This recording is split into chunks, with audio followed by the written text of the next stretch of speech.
Ada video menarik guys dari seorang kakak ya. Kakak ini berketurunan India guys ya. Dan di dalam video ini sepertinya kakak ini menjawab sebuah pertanyaan ya. Dan pertanyaan ini sepertinya datang dari negara jiran kita. Nanti saya sertakan ya guys ya, link channelnya kakak ini di deskripsi, nanti dikunjungi guys ya. Dan di video ini kakak ini sepertinya menjawab pertanyaan-pertanyaan yang berkaitan dengan kehidupan keturunan India yang berada di Indonesia ya. Kebetulan kakak ini kan orang Indonesia berketurunan India yang sepertinya kakak ini kalau dari logat bahasanya tinggal di Sumatera Utara ya guys ya. Oke guys, supaya tidak penasaran langsung saja kita tonton videonya. Yang tanya, gimana sih sistem sekolah di Indonesia? Terus kenapa sih nggak ada sekolah Tamil di Indonesia? Terus ada yang lagi yang bilang, harusnya pemerintah Indonesia harus buat sekolah Tamil. Berarti pemerintah Indonesia itu nggak adil. Berarti pemerintah Indonesia itu memang strict, kejam. Nah, sistem sekolah di Indonesia itu sistemnya semua sekolah berbahasa pengantar bahasa Indonesia. Jadi dari Sabang ya sampai Merauke kita punya sekolah sistemnya semua berbahasa pengantar bahasa Indonesia. Karena apa? Karena bahasa persatuan kita adalah bahasa Indonesia. Pada tahun 1928 kita telah mencetuskan Sumpah Pemuda yang salah satu poinnya yang ketiga itu adalah berbahasa Indonesia sebagai bahasa persatuan. Jadi sekolahnya berbahasa pengantar bahasa Indonesia. Tapi memang ada sekolah swasta yang internasional yang berbahasa pengantar bahasa Inggris. Kalau bahasa-bahasa lain seperti bahasa Mandarin, terus ada bahasa Jepang, bahasa Prancis, dan bahasa lain-lain itu dimasukkan sebagai mata pelajaran, maybe like 1 minggu, 2 jam, atau 4 jam. Terus kalau misalnya mau dibangun sekolah semua suku ataupun semua bahasa, kita punya 1.400 lebih suku dan 715 bahasa.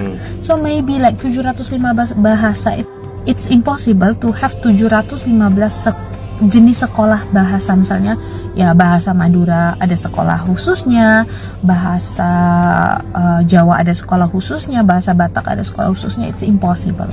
Bahasa daerah itu biasanya dimasukkan sebagai mata pelajaran. Terus ada lagi yang nanya, ya di Indonesia karena nama-namanya nggak bisa pakai nama daerah. Siapa bilang? Nama abang saya Narendra Kumar, nama abang saya satu lagi Krishna Wijay, nama ibu saya Pusparani, nama ayah saya Nagaya. Kita boleh pakai nama daerah kita. Cuma nama saya aja Mirna karena memang nenek saya punya teman orang Belanda, terus Mirna ini salah satu nama dari orang Belanda jadi dipakein ke saya. That's it. Apalagi kalau misalnya nama India, banyak banget orang Indonesia yang memakai nama berdasarkan Sanskerta dan bahasa Tamil. Misalnya aja cucu Presiden Jokowi namanya itu Jan Etes Sri Narendra. Narendra itu berasal dari India. I think no more questions kenapa kita nggak punya sekolah bahasa Tamil. Kita belajar bahasa Tamil dari organisasi Tamil. So follow for more. Oke tadi guys ya, penjelasan dari kakak ini ya, Kak Mirna ini, dan jelas sekali ya bahwa penjelasan beliau ini sangat gamblang dan mudah dipahami ya. Dan kakak ini pastinya menjawab pertanyaan dari netizen-netizen Malaysia. Dan kita lihat lagi guys ya, ada lagi nih video beliau yang menjelaskan tentang bahasa ya, tentang kesatuan, tentang Indonesia, tentang kecintaan dia terhadap Indonesia. Yakin nggak dipaksa untuk berbahasa Indonesia? Yakin. Karena kewajiban dan dipaksa itu adalah dua hal yang berbeda. Benar? Berkewajiban untuk berbahasa Indonesia sembari menikmati hak-hak menjadi warga negara Indonesia itu adalah hal yang adil. Benar? Masa mau menikmati hak menjadi warga negara Indonesia aja tapi nggak mau menjalankan kewajibannya? Kami, putra-putri Indonesia, mengaku bertumpah darah satu tanah air Indonesia. Kami, putra-putri Indonesia, mengaku berbangsa satu, bangsa Indonesia.